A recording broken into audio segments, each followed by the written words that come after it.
नमस्कार। नेकपा माओवादी केन्द्रको 8औं महाधिवेशन विशेषमा यहाँलाई स्वागत छ। म नयन सापकोटा। नेकपा माओवादी केन्द्रको 8औं महाधिवेशन यतिखेर काठमाडौँको प्रज्ञा भवनमा जारी छ। यो महाधिवेशनले नयाँ नेतृत्व चयन गर्नको लागि जुन एउटा नेकपा माओवादीमा देखा परेको विचलन छ, त्यो विचलनलाई चिर्नको लागि 21औं शताब्दीको जनवादी समाजवादी बाटो नेकपा माओवादी केन्द्रले अघि सारेको छ। त्यो राजनीतिक प्रतिवेदनमा प्रस्तुत भइरहेको छ र आत्मआलोचना गर्ने, आत्मसमीक्षा गर्ने र पार्टीलाई सुधारेर अब अगाडि नबढिकन सुख छैन भन्ने अध्यक्ष पुष्पकमल दाहालको यो अभिव्यक्ति र राजनीतिक दस्तावेजमा ती कुराहरू आइरहँदाखेरि के साँच्चीकै नेकपा माओवादी केन्द्र अब रूपान्तरित रूपमा अगाडि बढ्न खोजिरहेको छ त? यो महाधिवेशनले कस्तो सन्देश प्रवाह गर्न खोजिरहेको छ? पार्टीलाई विचलन हुनबाट बच्नको लागि, पार्टी चोइटिने समस्याबाट यो महाधिवेशनले कस्तो प्रारूप तयार पार्ला, यो महाधिवेशनपछि थाहा हुनेछ। र के भइरहेको छ यिनै सन्दर्भमा कुराकानी गर्नको लागि हामीले स्टुडियोमा निम्ताएका छौँ नेकपा माओवादी केन्द्रका नेता र उहाँ संविधान सभा सदस्य पनि रहनु भएको छ। विनोद पहाडी आज हामीसँग हुनुहुन्छ। स्वागत छ यहाँलाई। हस्, धन्यवाद। अब 8औं महाधिवेशन अहिले जारी छ। बन्द सत्रमा विभिन्न विचारहरू आइरहेका छन्, बहसहरू छिडिएको छ। यो 8औं महाधिवेशनको प्रारम्भिक चरणलाई यहाँले कसरी हेर्नु भएको छ? नेकपा माओवादी केन्द्रको 8औं राष्ट्रिय महाधिवेशनलाई मैले मात्रै होइन, आम नेपाली जनताले अत्यन्तै चासोका साथ हेरिरहेका छन् र त्यस सँगसँगै राष्ट्रिय अन्तर्राष्ट्रिय शक्तिले पनि नेकपा माओवादी केन्द्रको अबको कार्यदिशा के हुन्छ भन्ने हिसाबले अत्यन्तै चासोका साथ हेरिरहेका छन्। र मैले व्यक्तिगत रूपमा हेर्दाखेरि विगतका महाधिवेशनहरू, म विगतका महाधिवेशनमा पनि सहभागी छु, ती महाधिवेशन र यो महाधिवेशन फरक छ। र यो महाधिवेशनले सङ्घीय लोकतान्त्रिक गणतन्त्रलाई संस्थागत गर्ने कुरामा नेकपा माओवादी केन्द्रले नेतृत्वदायी भूमिका खेल्नुपर्छ। नेपालको संविधानले अख्तियार गरेका समावेशी सिद्धान्तहरूलाई व्यावहारिक रूपमा लागू गर्नका लागि यसले नेतृत्वदायी भूमिका खेल्नुपर्छ। अरू कतिपय राजनीतिक दलहरूको, कतिपय व्यक्तिहरूको इच्छा विपरीत पनि माओवादीले जबरजस्त एजेन्डा उठायो, राजतन्त्रलाई समाप्त पार्यो र मुलुकलाई सङ्घीय लोकतान्त्रिक गणतन्त्रमा प्रवेश गरायो। यसको जसको नीति, जसको विचार, उसको नेतृत्व अहिले चाहिँ नेतृत्व अरूको छ, तर कहीँ न कहीँबाट यसमा माओवादी केन्द्रको भूमिका छ, प्रभावकारी भूमिका छ। त्यसैले यो महाधिवेशनले अब थप ठोस कार्यदिशाका साथ मुलुकको अग्रगामी रूपान्तरणका लागि थप नेतृत्वदायी भूमिका खेल्नुपर्छ र यसले त्यही प्रकारको कार्यदिशा लिएर अगाडि बढ्नुपर्छ भन्ने चाहिँ मलाई लाग्छ। मैले त्यसरी हेरेको छु। भनेको यो अब अहिले जति कुराहरू आइरहेको छ यहाँको राजनीतिक प्रतिवेदनमा नेकपा माओवादी केन्द्रमा जुन खालको समस्या देखा परिरहेको छ, एउटा त पार्टी चाहिँ अलिकति विलासितामा गयो होइन, नेता कार्यकर्ताहरू त्यतातर्फ उन्मुख हुँदै गए, यसलाई हामीले रोक्नुपर्छ भन्ने अध्यक्ष पुष्पकमल दाहालले त्यो राजनीतिक प्रतिवेदनमै कुरा चाहिँ उठान गर्नुभएको छ। अर्को कुरा चाहिँ उत्पादनसँग जोड्ने, यो त हेटौँडा महाधिवेशनमा पनि आएको कुरा हो। अब यो कति वर्षपछि फेरि यसलाई चाहिँ ल्याइयो, त्यो पहिला घोषणा गर्दाखेरि कति पुरा भयो। अब अहिले त प्रत्येक कार्यकर्ता वर्षमा 15 दिन गाउँठाउँमा गएर श्रम गर्ने भन्ने कुरा आइरहेको छ होइन। प्रत्येक प्रदेशमा चाहिँ अब एउटा चाहिँ उद्योग खोल्ने कुराहरू पनि आइरहेको छ। यो सम्भव होला? अब माओवादीले चाहिँ यो जुन विचार अहिले लिइरहेको छ, यो चाहिँ देखाउने दाँत मात्रै भयो होइन? यो 10 वर्षको जनयुद्ध, त्यसपछिको शान्ति प्रक्रिया र शान्ति प्रक्रियापछि नेकपा माओवादीप्रति आएको अत्यन्तै जनलहर, जनउभार र त्यसको व्यवस्थापनमा केही कमी कमजोरी पक्कै भए। व्यवस्थापकीय हिसाबले, कि नियतका हिसाबले कमी कमजोरी होइन, व्यवस्थापकीय हिसाबले केही त्रुटिहरू भए। त्यो स्वयं अध्यक्ष कमरेडले महाधिवेशनमा स्वीकारेर म पनि आत्मालोचना गर्न तयार छु, आम कार्यकर्ता आत्मालोचना गर्न तयार हुनुपर्छ भनेर जुन अभिव्यक्ति राख्नुभयो, त्यसले कार्यकर्ताले एक खालको उत्साहित गराएको छ। र विलासिता जीवनमा प्रवेश गरेका साथीहरूलाई पनि भित्र कतै म यो नीति, यो सिद्धान्त र यो आदर्शबाट उत्पादित पात्र हुँ, मैले गरिरहेको कुरा गलत छ भन्ने कुरा अनुभूति छ। त्यस कारणले नेकपा माओवादी केन्द्र र केन्द्रका सबै कार्यकर्ताहरू अब सच्चिन्छन् र अब सही मार्गमा अगाडि बढेर, खास गरी नेपाली जनताले यी नेकपा माओवादी केन्द्रका कार्यकर्ता भनेका आम जनताका सिपाही हुन्, आम जनताका धुकधुकी हुन् भन्ने ढङ्गले अगाडि बढ्ने सन्देश चाहिँ यो महाधिवेशनले र त्यो प्रेरणा यो महाधिवेशनले दिएर पठाउँछ भन्ने चाहिँ लागेको छ। तर पनि 2064 सालमा जुन खालको जनमत यहाँले प्राप्त गर्नुभयो होइन, 70मा आइरहँदाखेरि त्यसको अवस्था अर्कै भयो। 74 त के हो भयो, अब 78 79 आउने चुनावले चाहिँ के गर्छ भन्ने एउटा आकलन पनि यहाँले बनाइरहनु भएको छ। त्यही अनुरूप पार्टीलाई सुदृढीकरण गर्नुपर्छ, जनमानसमा भिज्नु पर्यो, मकै भटमास खानै पर्यो। अब चाहिँ पिज्जा र बर्गर खाएर भएन। यसो भनिरहँदाखेरि के तपाईँहरूले चाहिँ अहिलेको समय सापेक्ष उपभोग गर्न नपाउने भन्ने प्रश्न पनि आउला। त्यो हामी त्यसलाई चाहिँ रोक्न पनि सक्दैनौँ, रोक्न पनि चाहदैनौँ होइन। अरूले समाजले जे गरिरहेछ त्यही अङ्गीकार गर्ने हरेकलाई छुट छ होइन। तर पनि जुन एउटा जनउबार यहाँले भन्नुभयो नि, तात्कालीन समयमा अब डरमा आयो, त्रासमा आयो अथवा साँच्चीकै सद्भावमा आयो, त्यसको लेखाजोखा पनि होला। जुन एउटा नेपालको राजनीतिमा शक्ति केन्द्रको रूपमा उदाएको माओवादी अहिले आउँदाखेरि त विलीन अवस्थामा देखा परिरहेको छ। यो त स्वीकार हुन्छ नि तपाईँले। यसको कारण चाहिँ यहाँले पत्ता लगाउनु भएको भएन? म एउटा नेकपा माओवादी केन्द्रको कार्यकर्ता पनि हो र नेपालको आम संसार क्षेत्रसँग जोडिएको र सर्वसाधारण नागरिक, खास गरी दलित मुभमेन्टसँग जो खाना लाउनका लागि सङ्घर्ष गरिरहेका छन् उनीहरूको जीवनसँग जोडिएको पात्र पनि हो। त्यस कारणले मैले सबै घटनाक्रमहरूलाई नजिकबाट हेरेको छु र नेकपा माओवादी केन्द्रका कार्यकर्ताहरूले विज्ञान प्रविधिसँग खेल्नु हुँदैन भन्ने छैन, आधुनिकतासँग खेल्नु हुँदैन भन्ने छैन। ती सबै कुराहरूलाई समय सापेक्ष रूपमा प्रयोग गर्ने र जनताको धोकधोकी बन्ने, यो कुरा माओवादी कार्यकर्ताले आत्मसात गर्नुपर्छ। अधिकांशले गर्नुभएको छ। केही छिटफुट पात्रका कारणले सिङ्गो पार्टी बदनाम हुनुपर्ने अवस्था सिर्जना भएको छ। अब त्यसलाई पनि पार्टीले केन्द्रदेखि तलसम्म सुदृढीकरण गर्छ। म पार्टीको केन्द्रीय अनुशासन आयोगको सदस्य पनि हो। हाम्रो केन्द्रीय अनुशासन आयोगको अध्यक्ष कमरेड टङ्क राई हुनुहुन्छ। उहाँको नेतृत्वमा हामीले केन्द्रदेखि गाउँ तहसम्म माओवादी कार्यकर्ताको आचरण, जीवनशैली कस्तो हुने भनेर एउटा नीति पनि तय गरेका छौँ। अब यो महाधिवेशनपछि त्यो नीति पनि आम कार्यकर्ताको बिचमा पार्टीले सम्प्रेषण गर्छ। र अब यदि माओवादीको पङ्क्तिमा आफूलाई उभ्याएर मुलुकलाई हेर्ने हो भने माओवादी कार्यकर्ता बदलिनै पर्छ, जनताको धुकधुकी बन्नै पर्छ। भनेको राजनीतिक प्रतिवेदनमा पुष्पकमल दाहालले यौनसँग जोडिएका कुरा पनि उहाँले उठान गर्नुभयो होइन। विलासिताको कुरालाई पनि उहाँले उठान गर्नुभयो, भ्रष्टाचारको कुरालाई पनि उहाँले उठान गर्नुभयो। पार्टीभित्र यो कुरा चाहिँ प्रवेश भएछ र त उहाँले त्यो आँखा खोल्न खोजिरहनु भएको छ होइन। साँच्चै कि यो चाहिँ अहिलेको समयमा जनताप्रति चाहिँ आश्वस्त पार्नको लागि सद्भाव बढाउने खालको दस्तावेजको रूपमा मात्रै तपाईँले हेरिरहनु भएको छ कि साँच्चीकै शुद्धिकरणतर्फ अब पार्टीलाई लैजानको लागि यो दस्तावेज चाहिँ प्रवेश पाएको? मलाई के लाग्छ भने नेकपा माओवादी केन्द्रका अध्यक्ष कमरेड पुष्पकमल दाहाल यो नेकपा माओवादीको मात्रै नेता होइन, मुलुकको नेता हो। कुनै पार्टीका तपाईँ दस्तावेज हेर्नुभयो भने त्यति खुलस्त, अझ त्यसमाथि पनि कम्युनिस्ट पार्टीको दस्तावेजमा त्यति ओपन, त्यति खुलस्त ढङ्गले र पार्टीलाई चिरफार गरेर कुनै अध्यक्षले राखेको छैन। मैले नेपाल कम्युनिस्ट पार्टीका इतिहासका सबै दस्तावेजहरू साङ्गोपाङ्गो मैले अध्ययन गर्ने कोसिस गरेको छु। म सबै कुराको विज्ञ छु भन्ने मलाई लाग्दैन। तर अहिले उहाँले जुन खुलेर फराकिलो हृदयका साथ महाधिवेशनमा प्रतिवेदन ल्याउनुभयो, यो उहाँले प्रत्यक्ष महसुस गरेको, प्रत्यक्ष भोगाई र उहाँका कानमा आम कार्यकर्ताले पुर्याएको गुनासोलाई आत्मसात गरेर अब पार्टी सुदृढीकरण गरेर नेकपा माओवादीसँग हिजो जनयुद्धको बेला आम जनताले ठुलो अपेक्षा गरेका थिए। केवल राजतन्त्र फाल्ने कुरा मात्रै होइन, केवल सङ्घीयता ल्याउने कुरा मात्रै होइन, जनताको घाँसबास कपास आज पनि 15 लाख नेपाली नागरिकहरू भूमिहीन छन्, सुकुम्बासी छन्। उनीहरूलाई घाँसबास कपासको ग्यारेन्टी गर्ने कुरा, स्वदेशमै रोजगारको प्रत्याभूति गर्ने कुरा, रोजगारलाई मौलिक अधिकार, शिक्षालाई मौलिक अधिकारमा ल्याउने कुरा नेपाली जनताको कल्पना थियो, आशा थियो, भरोसा थियो। ती सबै कुराहरू आंशिक सम्बोधन भएका छन्। संविधानको निर्माण सँगसँगै आंशिक सम्बोधन भएका छन्।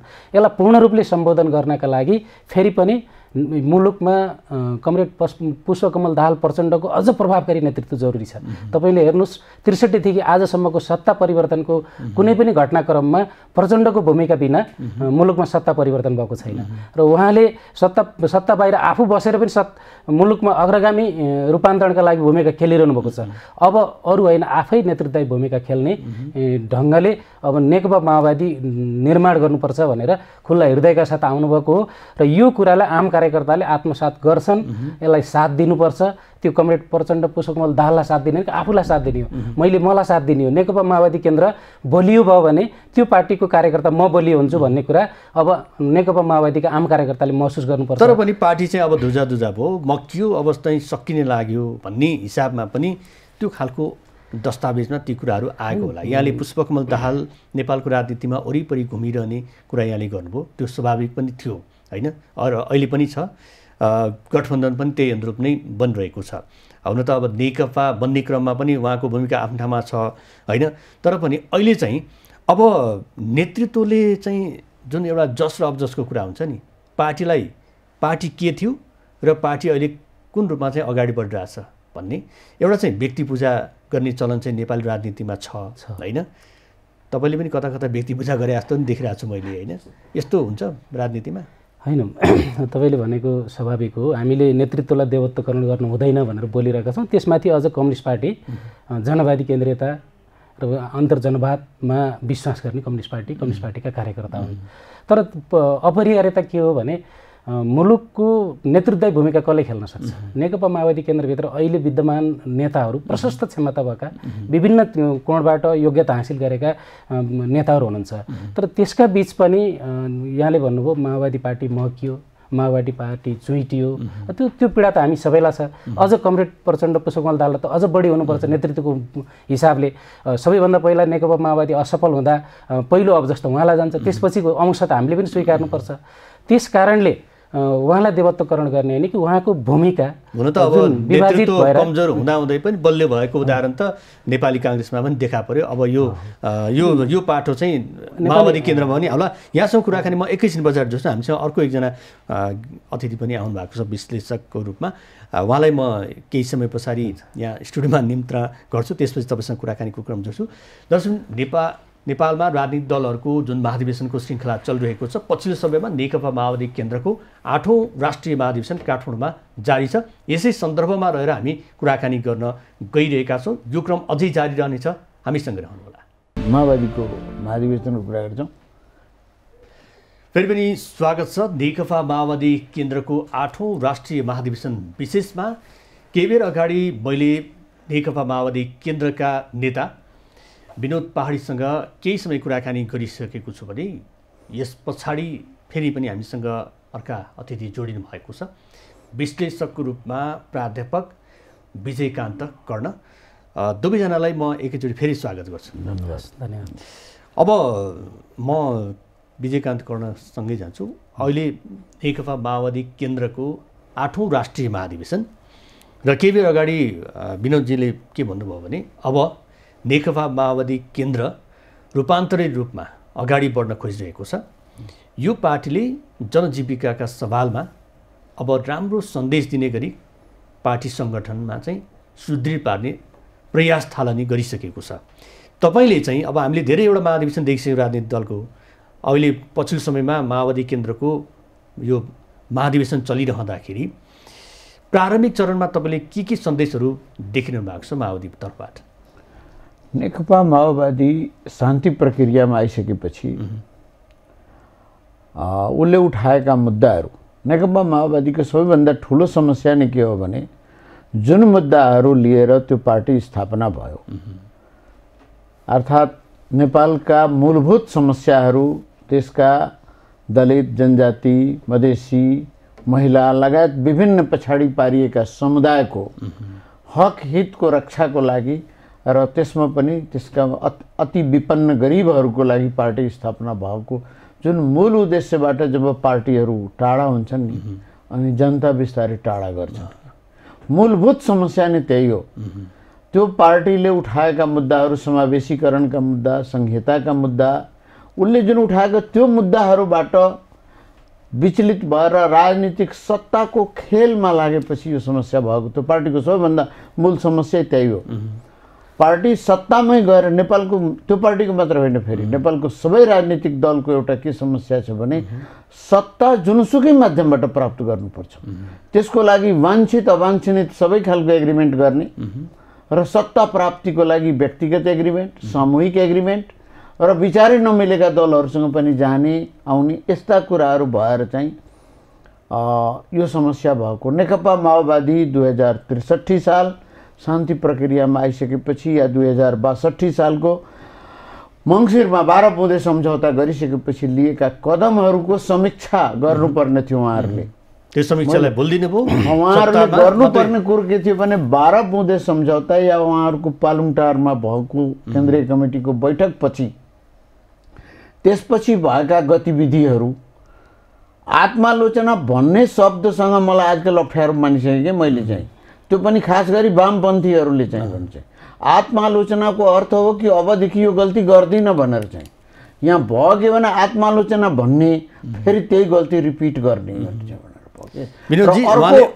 अर्को समस्या के छ भने कि राजनीतिक दलहरूको महाधिवेशनमा कार्यकर्ताहरू या जुन प्रतिनिधिहरू आएका छन् ती सबै बराबर हुन्। फेरि है सम्मेलनमा आइसकेपछि प्रचण्डजी र एउटा साधारण प्रतिनिधि बराबर स्तरमा मानिन्छ। महाधिवेशनको अर्थ त्यो बेलामा त्यो महाधिवेशनमा देशका मूल समस्याहरूको बारेमा, देशको विदेश नीतिको बारेमा, भाँड भैलो मचाएर राखेको विदेश नीतिको बारेमा, देशका सम्बन्धहरूको बारेमा, देशमा समावेशिताको सवालमा, देशमा समावेशीकरण संहिताको सवालको विषयहरूमा छलफल हुँदैन। काङ्ग्रेसको महाधिवेशन हामी देख्यौँ, कहीँ यो विषयमा छलफल भएको देखिएन। त्यसै गरी तपाईँको के अरे भने नेकपा एमालेको महाधिवेशन त के थियो म बुझ्नै सकिनँ। त्यो चाहिँ ओलीजीको महाधिवेशन थियो जस्तो लाग्यो मलाई चाहिँ। अहिले नेकपा माओवादीको जुन महाधिवेशन भइरहेछ त्यो महाधिवेशनमा पनि यो मुद्दाहरूमा छलफल भएन। मलाई चिन्ताको विषय के हो भने अब यो राष्ट्रिय सम्मेलन भनिएको थियो, फेरि यसलाई रातरात राष्ट्रिय महाधिवेशनमा रूपान्तरण गरियो। राष्ट्रिय सम्मेलन भन्नुहोस्, राष्ट्रिय महाधिवेशन भन्नुहोस्, त मलाई कुनै अप्ठ्यारो भएन। तर मलाई अप्ठ्यारो के छ भने देशको समस्याहरूको बारेमा छलफल यदि त्यहाँ नगर्ने हो भने कहाँ गर्ने हो भन्ने चाहिँ मलाई चाहिँ। विनोदजी, यो देशको जुन छलफल, देशप्रतिको चिन्तामा छलफल नगर्ने र नेकपा माओवादी उठान गरेको मूल मुद्दाबाट ऊ चाहिँ पछाडि हट्यो, खोलो तर्यो, लौरो बिर्स्यो जस्तो भयो। उहाँको भनाइ त्यही नै थियो। साँच्चीकै यही हो तपाईँहरूको पार्टीको रणनीति? डाक्टर साहबले जे कुरा उठाउनु भएको छ, अघि पनि मैले भने केही विचलनहरू, केही विसङ्गतिहरू हाम्रो पार्टीमा देखिएकै हो। र उहाँले भने जस्तै मुलुकमा सङ्घीयताको कुरा, समावेशिताको कुरा, धर्मनिरपेक्षताको कुरा, त्यसको जननी कोही हो भने नेकपा माओवादी नै हो। गणतन्त्रको जननी कोही हो भने नेकपा माओवादी नै हो। त्यसलाई संस्थागत गर्ने कुरामा जुन दृढताका साथ लाग्नु पर्थ्यो त्यसमा केही कमी भयो, त्यस कारणले जनगुनासो बढेको। जहाँसम्म अहिले कर्ण सरले राख्नुभएको प्रस्ताव छ, एमालेको महाधिवेशनसँग र काङ्ग्रेसको महाधिवेशनसँग नेकपा माओवादी केन्द्रको महाधिवेशनलाई तुलना गरियो भने अन्याय हुन्छ। 25वटा समूह बनाएर यस्तो झरीमा, यस्तो चिसोमा आफ्नो गोजीको खाएर, झरी त आज पर्यो, हिजो पनि चिसो थियो, काठमाडौँको वातावरण ज्यादै चिसो थियो, राजनीति ताते पनि वातावरण चिसो थियो। यो चिसोमा कार्यकर्ताहरू अनवरत रूपमा समूहगत छलफल गरिरहनु भएको छ। राष्ट्रिय नीतिको बारेमा, अन्तर्राष्ट्रिय नीतिको बारेमा, सीमा सुरक्षाको बारेमा, सञ्चार नीतिको बारेमा, समावेशी नीतिको बारेमा जोरदार ढङ्गले 25वटा समूहहरूमा छलफल भएको छ। म पनि एउटा समूहको सहभागी थिएँ, तर पर्यवेक्षणको हिसाबले 4-5वटा समूहमा म पुगेँ। तर अत्यन्तै गम्भीरताका साथ सहभागी महाधिवेशनको प्रतिनिधिले छलफल गरिरहनु भएको छ र ती छलफलहरूमा केन्द्रीय समितिका, स्थायी समितिका जिम्मेवार नेताहरू ठाउँ बसेर अनुगमन गरेर टिपिरहनु भएको छ। र यसले के देखिन्छ भने विगतका महाधिवेशनहरूभन्दा अहिलेको महाधिवेशन नीति महाधिवेशनको रूपमा अगाडि जाँदैछ नेकपा माओवादी केन्द्रको। अहिले सबै कुरा बाहिर नआइसकेका कारणले कर्ण सरले त्यो कुराको थाहा नपाउनु भएको हो। यो 2 दिन भोलिसम्म त हामी नीतिका बारेमै छलफल गर्दैछौँ र कुन पार्टीको 3 दिन नीति छलफल भयो तपाईँ हेर्नुहोस्। अहिले भर्खरै भएका सम्मेलनहरू हेर्नुभयो, राप्रपाको, नेकपा एमालेको, नेपाली काङ्ग्रेसको हेर्नुभयो भने त्यो नेतृत्व छनौट मात्रै केन्द्रित भयो। हाम्रो पार्टीभित्र अहिले नेतृत्वभन्दा पनि पार्टीको तत्कालीन र दीर्घकालीन कार्यदिशा के हो नि, र पार्टीलाई 64 सालकै अवस्थामा कसरी फर्काउने, र 64 सालको अवस्थामा कथम कदाचित नआउला तर आम जनताको धुकधुकी बनाउन सकिन्छ। प्रतिनिधि सभामा सङ्ख्या मात्रै होइन, राष्ट्रिय सभामा सङ्ख्या मात्रै होइन, स्थानीय निकायमा मात्रै होइन, मुलुकमा नेकपा माओवादी केन्द्रको उपस्थिति छ भनेर देखाउनका लागि यो महाधिवेशनले कार्यदिशा तय गर्नुपर्छ। त्यो ढङ्गले अहिले जस्तो परराष्ट्र नीति लथालिङ्ग छ भने परराष्ट्र नीति सुधारेर जानुपर्छ। दक्षिण एसियालाई हेर्ने, युरोपलाई हेर्ने, अमेरिकालाई हेर्ने र विश्वलाई हेर्ने। तपाईँहरूले त अमेरिका र यो चीनकै कुरा उठान गरिदिनु भयो नि, होइन? राजनीतिक दस्तावेजमा त पुष्पकमल दाहालले अब यो चाहिँ वैदेशिक परनिर्भरतालाई चिर्नको लागि जुन नीति चाहिँ देशले अङ्गीकार गर्नुपर्ने हो त्यो चिन्ताभन्दा पनि अमेरिकी साम्राज्यवादप्रति चिन्ता, चासो पो प्रकट गरिरहनु भएको छ। त्यो कमरेड पुष्पकमल दाहालले हलमा, सम्मेलनको महाधिवेशनको हलमा व्यक्त गर्नुभएका विचार अत्यन्तै गम्भीर छन्। ती सबै यहाँ व्याख्या गर्न सकिने सम्भावना पनि छैन। तर के छ भने आम जनताले चासोका साथ हेरिरहेको अन्तर्राष्ट्रिय हस्तक्षेप मुलुकमा होला है, तिमी माओवादीहरू नेकपा माओवादीहरू चुक्न सक्छौ, खबरदार यो महाधिवेशनबाट नीति बनाएर आऊ भनेर आम जनताले चासो व्यक्त गरिरहेका छन्। ठाउँ ठाउँमा कर्णसभा गरिरहेका छन्, ज्ञापन पत्र दिइरहेका छन्, समीक्षा बहस गरिरहेका छन्, सामाजिक सञ्जाल मार्फत पनि अभिव्यक्ति गरिरहेका छन्। त्यो कुरालाई मध्यनजर गरेर मुलुकमा कुनै पनि हस्तक्षेप, अन्तर्राष्ट्रिय हस्तक्षेप स्वीकार्य हुँदैन। मित्रवत सहयोग स्वागत छ, तर हस्तक्षेप स्वीकार्य हुँदैन भनेर अध्यक्षले प्रतिवेदनमै त्यो सङ्केत गर्नुभएको छ भन्ने लाग्छ। कर्णस जस्तो यो उहाँले भन्नुभयो नि, नेपालमा चाहिँ समावेशिता, समानुपातिक, सङ्घीय गणतान्त्रिक मुलुक बनाउनको लागि जननैतिक रूपमा नेकपा माओवादी केन्द्र उदय भएर उसले नै प्रत्युत्पादक गरेको यो व्यवस्थामा चाहिँ अहिले नेपाल अगाडि बढिरहेको छ। यसो भनिरहँदाखेरि हाम्रो निर्वाचन प्रणाली, समावेशिताको मुद्दा र समावेशितामा पनि त्यहाँ पुगेका व्यक्ति र समानुपातिको जुन चरण छ, जुन प्रणाली छ, समानुपातिको नाममा उदाएका व्यक्तिहरूको त्यहाँ पदस्थापन छ, त्यो चाहिँ साँच्चीकै उहाँले देखेको सपनाअनुसारको चाहिँ व्यवस्थामा हामी अगाडि बढिरहेका छौँ। संहिताको जननी त नेकपा माओवादी होइन। संहिताको माग सबभन्दा पहिले 2009 सालमा तराई काङ्ग्रेसबाट भएको हो। नेपालमा 2009 सालमा तराई काङ्ग्रेस पनि काङ्ग्रेसका केही युवाहरू निस्केर तराईका युवाहरू उठेर बनाएका हुन्। संहिताको मागको पछिल्लो कालसम्म समर्थन र त्यसको मुद्दालाई अगाडि त्यसको लागि शहादत दिने मधेसीहरू हुने देशमा माओवादीले उठाएर पनि 2063 मा गरेको शान्ति सम्झौता र त्यसपछि आएको अन्तरिम संविधानमा उचुकेको त्यो कुराहरू उठाएको थियो, नउठाएको होइन। अब प्रश्न तपाईँले भन्नुभयो समावेशिता, समानुपातिकतामा जुन प्रतिनिधि पात्रहरू देखिएका छन्, त्यो जुन उद्देश्यले चाहिँ त्यसरी चाहिँ व्यवस्था गरिएको। अब यो कस्तो छ भने मलाई अहिले आनन्द केमा आइरहेछ भने म हेर्छु है, जुन पात्रहरू हिजोको दिनमा संहिताका विरोधी थिए, जुन पात्रहरू समावेशिताका विरोधी थिए, समानुपातिकताका विरोधीहरू थिए, ती पात्रहरू यति निरीह भएका छन् कि तिनलाई चाहिँ त्यो समावेशिता समानुपातिकताको कोटा चाहिएको छ। जो विरुद्धमा थिए म तपाईँलाई जुन बेला मधेसले आन्दोलन गर्दै थियो, जुन बेला संहिताको लागि लडाइँ भइरहेको थियो, जुन बेला समानुपातिकताको लागि लडाइँ भइरहेको थियो, त्यो बेलामा यी पात्रहरू जुन आज तपाईँले भन्नुभएको नाम नलिउँ उहाँहरू यसको विरुद्धमा हुनुहुन्थ्यो। उहाँहरूले सोधे हुन्छ उहाँहरूलाई, तर आज उहाँहरूको आफ्नै दलमा यस्तो निरीहता स्थिति उत्पन्न भएको छ कि जसले गर्दा कसैलाई महिला कोटा चाहिएको छ, कसैलाई मधेसी कोटा चाहिएको छ, कसैलाई जनजाति कोटा। जरुर पनि उहाँहरू त्यो समूहको, त्यो सामाजिक समूहको प्रतिनिधित्व गर्नुहुन्न भनेको एउटा यो व्यवस्था चाहिँ एउटा पार्टीमा जसले चाहिँ दान द्रव्य चन्दा अथवा उसलाई चाहिँ स्याहार सुसार गर्छ अथवा उसलाई चाहिँ सहयोग गर्छ, त्यो सहयोग गर्ने व्यक्तिलाई सुरक्षित राख्नको लागि यो व्यवस्था अपनाइयो। यो यस्तो यो हिजोको दिनमा राष्ट्रिय सभामा र केही हदसम्म प्रतिनिधि सभामा पनि केही मान्छेहरू पैसा दिएर टिकट लिन्थे, बुझ्नु होइन? यो आज भएको होइन, हिजो पनि भएको हो, मनोनित पनि हुन्थे। यस्ता भइआएको त्यो 47 साल पछि पनि पार्टी चलाउनलाई त्यो पनि कामै लाग्यो, त्यो पनि गरिरहेको थिए। अहिले समानुपातिकताको कोटामा जुन सामाजिक समूहहरू छ उहाँहरू आउनुभयो, उहाँहरू लड्नु पर्थ्यो, चुनाव लड्नु पर्थ्यो। उहाँहरू त्यो एउटा ओपन जुन क्राइटेरिया छ त्यसभित्र चुनाव लड्नु पर्थ्यो। उहाँहरू त्यो सामाजिक समूहको बारेमा एक शब्द पनि आजसम्म बोल्नु भएको छैन। सबैभन्दा इन्ट्रेस्टिङ कुरो छ, एकजना बाहेक है, फेरि डाक्टर आर्जु देउबा महिलाको बारेमा लेखिराख्ने मान्छे हो, उहाँ जेन्डरको एक्सपर्ट पनि हो, बाहेक अरू जति पनि पात्रहरू आउनुभएको छ उहाँहरू मधेसी जनजातिहरूको बारेमा या दलितहरूको बारेमा बोलिराख्ने उहाँहरू पात्र होइन, उहाँहरू बोल्नु भएको छैन है। त्यसैले तर जसले बोलेको छ, जसले लेखेको छ त्यसको लागि रिकग्नाइज गरिदिनुपर्छ।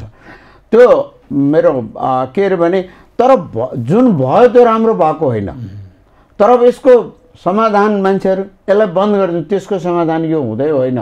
त्यो सामाजिक समूहले पार्टीभित्र र देशभित्र चाहिँ एउटा यस्तो किसिमको स्ट्रङ प्रेसर ग्रुप बनाउन सक्नुपर्छ जसले गर्दाखेरि यो फेरि रिपिट नहोस्। भोट दिने त त्यो समूहमा भोट दिने त्यो सामाजिक समूहका मान्छेहरू पनि छन् नि, जुन चाहिँ पछाडि परेका छन्, त्यो पछाडि परेकालाई अगाडि ल्याउनलाई the back to the first भने हो के, पछाडि पारिएकालाई अगाडि ल्याउन भनेको हो, त्यो राखिएको त्यसको कारणले हो। तर अगाडि भएकाहरू, त्यही समुदायका अगाडि भएकाहरू आएर चाहिँ पछाडि पारिएकाहरूलाई पछाडि धकेलेर चाहिँ अगाडि आउने भन्ने व्यवस्था होइन त्यो। तर त्यसको उपचार के हो त? यसको उपचार यो व्यवस्था परिवर्तन होइन। यसको उपचार के हो भने त्यहीँभित्र त्यो पार्टीभित्र त्यसको सङ्घर्ष गर्ने हो। त्यो सामाजिक समूहका नेता कार्यकर्ताहरूले त्यहीँभित्र लडाइँ लड्ने हो। त्यसलाई बन्द गरेर समाधान त कहिले भएको होइन, म देखेको छैन। होइन विनोदजी, जस्तो यो जुन समूहको लागि हामीले चाहिँ एउटा अल्पसङ्ख्यक, जनजाति, आदिवासी, होइन, मुस्लिम, पिछडिएका वर्ग भनेर एउटा चाहिँ यसले चाहिँ एक प्रकारको तरङ्ग चाहिँ के ल्यायो भने हाम्रो पनि स्थान छ है भन्ने एउटा ठाउँ चाहिँ यसले निर्दिष्ट गरेको छ।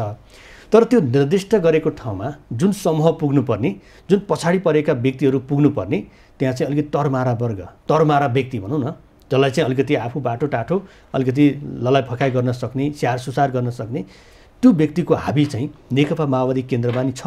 जुन त्यो तल्लो तहको व्यक्तिलाई चाहिँ अगाडि ल्याएर त्यो समूहको चाहिँ एउटा परिभाषा चाहिँ व्यक्त गर्नुपर्ने थियो। जुन कुरा कर्ण सरले भन्नुभयो त्यसमा केही सत्यता छ। त्योभित्र नेकपा माओवादी पनि अछुतो छ भन्न म सक्दिनँ। तर त्योभन्दा बढी अरू पार्टीहरूमा बढी हाबी छ। तर यो संहिता र समावेशिताको कुरा जबसम्म जनयुद्ध भएको थिएन र जनयुद्ध उत्कर्षमा पुगेको थिएन त्यति बेलासम्म दलितहरूको सत्तामा सहभागिताको कुरा, महिला सत्तामा सहभागिताको कुरा, मधेस सत्तामा सहभागिताको कुरा, मुस्लिम सत्तामा सहभागिताको कुरा त कल्पनै गर्न सकिँदैन थियो। तपाईँ आज 10 वर्षको जनयुद्धले उठाएको संघीयता र समावेशिताका कारणले जुनसुकै अड्डामा जानु तपाईँले महिला देख्न सक्नुहुन्छ र हरेक जिल्लामा अहिले कार्यालयहरूमा दलितका छोराछोरी देख्न सक्नुहुन्छ, मधेसका छोराछोरी देख्न सक्नुहुन्छ, मुस्लिम समुदायले देख्न सक्नुहुन्छ। यदि यो जनयुद्धले त्यो कुरा स्थापित नगरेको भए, नेकपा माओवादीले त्यसलाई जोडदार ढङ्गले नउठाएको भए समावेशी सम्बन्धी कानुन पनि बन्दैन थियो।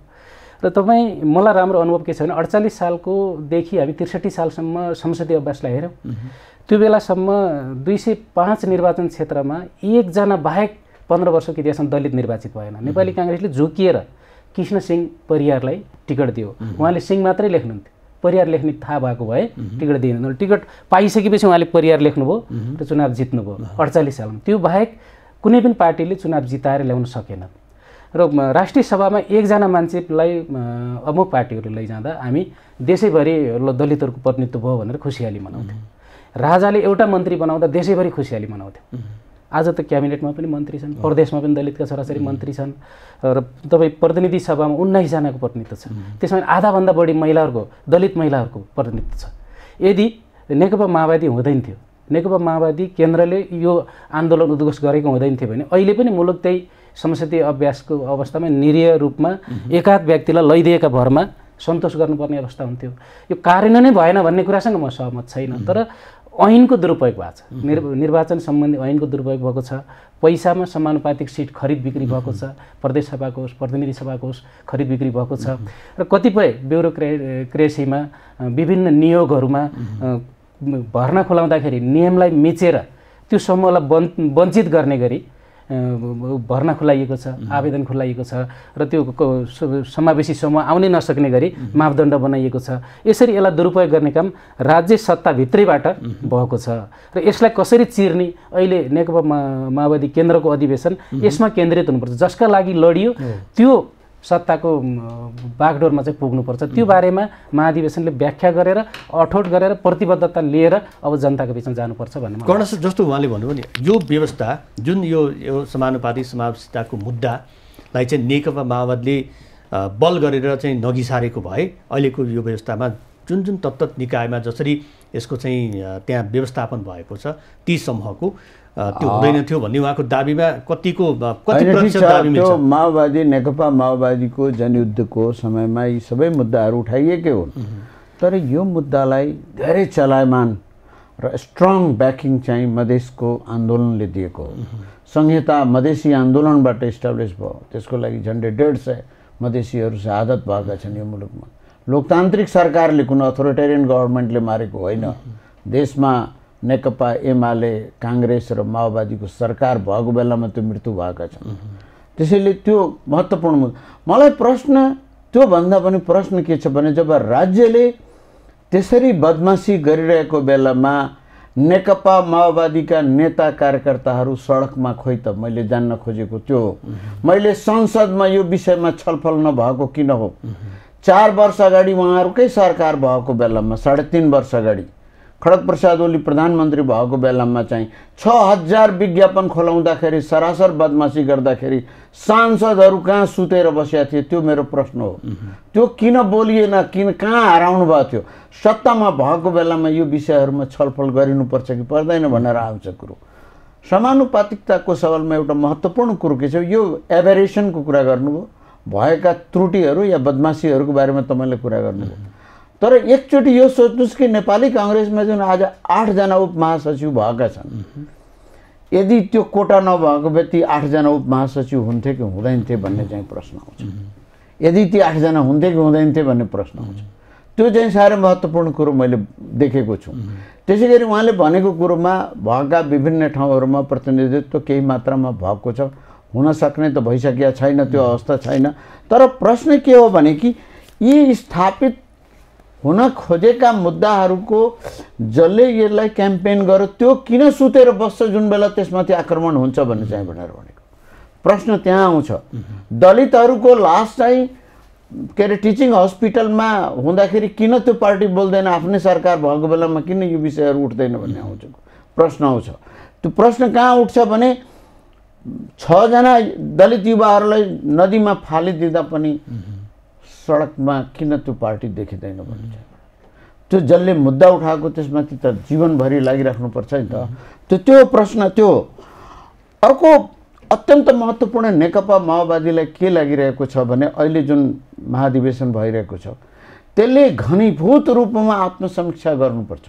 प्रचण्डजीले धेरैचोटि भन्नुभएको छ, त्यो डकुमेन्ट त बाहिर पुर्याइसकेको छैन, तर जति पढ्नुभयो उहाँले बाहिर सुनियो, रेडियो टिभीमा हामीले जति सुन्यौँ त्यो पढ्दाखेरि उहाँले उठाएका मुद्दाहरूप्रति त्यो पार्टीभित्र घनीभूत रूपमा आजको दिनमा उहाँको एउटा साधारण कार्यकर्ताले त्यहाँ भएका प्रतिनिधिले जुन आजको दिनमा बराबर छ, फेरि उहाँ अध्यक्ष चुनाव या जो अध्यक्ष भयो भने पनि अहिले उहाँ र त्यो प्रतिनिधिहरू इक्वल स्टेटस हो जहाँसम्म मेरो बुझाइ हो। त्यो चाहिँ प्रतिनिधि हुँदा त्यो अवस्थामा उहाँलाई किन प्रश्न गरिरहेका छैनन् भन्ने मेरो प्रश्न त्यहाँ छ। त्यहाँ अरू नेताहरूलाई प्रश्न किन गरिरहेछन्? तपाईँले हिजो गल्ती गर्नुभयो भन्छ भनेर, हिजो यो गल्तीहरू किन प्रश्न नगर्नेहरूसँग प्रश्न गर्न मन लागेको छ के? ल भन्नुहोस् त, अब पुष्पकमल दाहाललाई प्रश्न गर्ने आँट नगरेर हो कि दबावले हो कि औँला ठोडनी होइन है भन्ने हो कि के हो? होइन, एउटा त कमरेड पुष्पकमल दाहालले महाधिवेशनमा एजेन्डा नै ओपन गरिदिनु भएको छ। हामी यहाँ करेक्सन हुनुपर्छ है भनेर एजेन्डा नै बाहिर लगिदिनु भएको छ। त्यो महत्त्वपूर्ण कुरा हो भन्ने मलाई लाग्छ, किनकि कुनै लिडरले हामी कमजोरीमा छौँ भनेर कमजोरी पत्ता लगाउने त्यसको समाधान खोज्ने कुरा नि एउटा ठुलो कुरा हो। र त्यस सँगसँगै 25वटा समूहमा छलफल हुँदाखेरि नेतृत्वप्रति गम्भीर खबरदारी गरिएको छ र आगामी नेतृत्व कस्तो हुनुपर्छ भनेर एउटा खाका समेत प्रस्तुत गर्ने काम महाधिवेशनका प्रतिनिधिहरूले गर्नुभएको छ र त्यसको परिणाम आउन बाँकी छ। महाधिवेशन अझै जारी छ र यसको एकीकृत प्रतिवेदन महाधिवेशनले अनुमोदन गरेको प्रतिवेदन आउँदाखेरि एउटा छाया छर्लङ्ग हुन्छ भन्ने मलाई लाग्छ। अहिले नेकपा माओवादी आम जनताको ऐना बनेर जानुपर्छ। मुलुकको सामाजिक संरचनालाई मध्यनजर राखेर, मुलुकको आर्थिक सामाजिक सांस्कृतिक अवस्थालाई मध्यनजर राखेर अब माओवादी मुभमेन्ट अगाडि बढ्नुपर्छ। उहाँले भनेको कुरा रुकुम जाजरकोटमा 6 जना युवाहरू मारिँदाखेरि माओवादीका तमाम जनमुक्ति सङ्गठन सडकमा छन्। दुर्भाग्य सरकार निर्णय भयो र त्यो सडकको दबावले मृतक परिवारलाई 10-10 लाख दिन तयार भएको छ। त्यो सडकको नेतृत्व गर्ने मान्छे म पनि हो र हामी सडकमै छैनौँ भन्ने हामीले एजेन्डा प्रति खबरदारी गरिरहेका छौँ। डाक्टर साहबले 6000 भन्नुभयो। स्थानीय तहको निर्वाचनपछि र 74 को संसदीय निर्वाचनपछि पहिलोपटक 9000 मान्छेको विज्ञापन गरियो। 9000 को विज्ञापन गरियो। 9000 को विज्ञापन गर्दाखेरि समावेशी सम्पूर्ण आधारहरू ध्वस्त पारियो। त्यसको नेतृत्व कसले गरेको थियो? तत्कालीन नेकपाका अध्यक्ष, त्यति बेला मेरो पनि अध्यक्ष हुनुहुन्थ्यो, प्रधानमन्त्री केपी ओलीजीले गर्नुभएको थियो। त्यो सरकार पूर्ण अनुद्धार भयो र त्यो सरकारभित्र क्याबिनेटमा बसेका मन्त्रीहरूले विषय उठाउनु भएको छ। हामीले सडकबाट खबरदारी गरेका छौँ, हामीले सडकमा धरना बसेका छौँ, तर सुनिएन। आज जो सङ्घीयता र समावेशिताको विरोधी छ उसैले, अघि डाक्टर साहबले भने जस्तै, उसैले जबरजस्त व्याख्या गरेर मान्छेलाई भ्रममा पार्ने कोसिस गर्दैछ। म एउटा राजनीतिक शक्ति मात्र होइन, धेरै राजनीतिक पार्टीभित्र यो संघीयता र समावेशिताका विरोधीहरू छन्। ती विरोधीहरूले अझ भ्रम सिर्जना गर्ने काम चाहिँ गर्दैछन्। तर अब समय सकिन लागेको छ। जस्तो उहाँले भन्नुभयो नि, यो राजनीतिक प्रतिवेदनमा चाहिँ फ्लोरमा फाल्नु नै यो चाहिँ प्रश्न, त्यसमा मलाई प्रश्न गर भन्ने पुष्पकमल दाहालको आशय हो भनेर उहाँले भन्नुभयो नि, यो चाहिँ ठिकै हो? राजनीतिक दलहरूमा खास गरी नेपाली काङ्ग्रेसभित्रका केही युवाहरू जसलाई आम कार्यकर्ताहरूको समर्थन प्राप्त भयो, त्यो देखिहाल्नुभयो विश्वप्रकाश र गगन थापाको त्यो प्रतिनिधित्व त्यसकै परिणाम हो। कस्तो समूहभन्दा बाहिर गएर कसरी बढ्नु, प्रश्न उठाउने सांस्कृतिक नेपाल कम्युनिस्ट पार्टीहरूमा छैन। नेताहरूलाई ठाडो प्रश्न गरेर आम जनताको कठघरामा उभ्याउने चलन कम्युनिस्ट पार्टीहरूमा छैन। यो चाहिँ सबैले मान्नै पर्छ। भनेको एउटा नेता सर्वेसर्वा, एउटा नेता मात्र होइन, त्यो डिफ्रेन्ट लेभलको नेताहरू सर्वेसर्वा। मेरो भनाइ काङ्ग्रेसभित्र पनि एकदमै सबैले प्रश्न गर्छन् भनेको वजह होइन, तर प्रश्न गर्ने संस्कारको विकास काङ्ग्रेसमा उहाँहरूको केही हदसम्म छ। उहाँहरूको पार्टीले यसपालि इस्टाब्लिस गर्न सक्यो भने त्योभन्दा बढी अरू केही पनि हुँदैन, पहिलो कुरो। दोस्रो, एउटा नेपालको कम्युनिस्ट पार्टीहरूले हामी सार्वभौम सत्ता सम्पन्न आत्मनिर्भर के यो जार्गन लगाएर बोल्ने गर्नुहुन्छ कि यो देश सार्वभौम सत्ता सम्पन्न हुन् जसको 95% सामान अहिले हामीले लाएको खाएको जम्मै चाहिँ विदेशीबाट ल्याएर सामान चाहिँ देश सार्वभौम सत्ता सम्पन्न हुन्छ, आत्मनिर्भर हुन्छ भनेर भन्ने यस्ता यो यति अप्ठ्यारो शब्दहरू मलाई लाग्छ कहिलेकाहीँ। यो नेपाल सार्वभौम सत्ता सम्पन्न तबसम्म हुँदैन जबसम्म हामी परनिर्भरताबाट मुक्त नभएसम्म निर्णय गर्ने अधिकार अरूले राख्दछन्। यो कुरो बुझ्नुपर्छ। दान उपदानका जति पनि चाहे जुनसुकै देशले देओस्, हाम्रा एउटा देशले दिँदाखेरि बहुत खुसी भएर दिएको, अर्कोले चाहिँ पुरै त्यसमा बन्दुक घुसाइदिएको भन्ने हुँदैन। यो सबैको त्यही हो। यो के अरे भने भगवान्जीको मन्दिरमा लड्डु चढाउने जानेहरूले प्रभु मलाई जाँचमा पास गराइदिनु, मेरो जागिर ल्याइदिनु भने जस्तै हो कि त्यो पनि। त्यसै गरी यो नेपालका कम्युनिस्ट पार्टीहरूले व्याख्या गरेको राष्ट्रवाद, राष्ट्रियता र सार्वभौमिकता जुन छ, आत्मनिर्भर उद्योग नभएको मुलुक हो यो। यहाँको हाम्रो अर्थ मन्त्रालय भान्सार घट्यो भने चिन्तित हुन्छ, म चाहिँ खुसी हुन्छु। भान्सार बढ्यो भने अर्थ मन्त्रालय खुसी हुने मुलुक हो यो। यस्तै हो त। अब समय सकिएको जहाँ जाँदै जुन राजनीतिक दस्तावेजमा यो जनतालाई भुल भुल्याउने चाहिँ सन्देश राखेर अहिले पनि राजनीति गर्न सकिन्छ र होइन? अब केही सङ्कल्पका साथ जानुपर्छ। आम जनताहरू धेरै सचेत भइसकेका छन्। अहिले नेतृत्वभन्दा कार्यकर्ता बढी चलाक छ, बाटो भइसकेको छ। त्यसैले त्यो कार्यकर्ताको मन बुझाउने गरी, आम जनताको मन बुझाउने गरी, आम जनताको भावना बुझ्ने गरी अब नेतृत्व बाहिर जान जरुरी छ। त्यो ढङ्गले हामीले अहिले राष्ट्रिय नेतृत्वलाई चाहिँ रोक्ने र खबरदारी गर्ने काम तपाईँहरूले गर्नुहुन्छ। हामीसँग समय सकिएको जानकारी आइसकेको छ। मैले यहाँलाई यहीँ रोकेँ। यहाँ दुवैजनालाई समय दिनुभयो, विचार राख्नु धेरै धन्यवाद।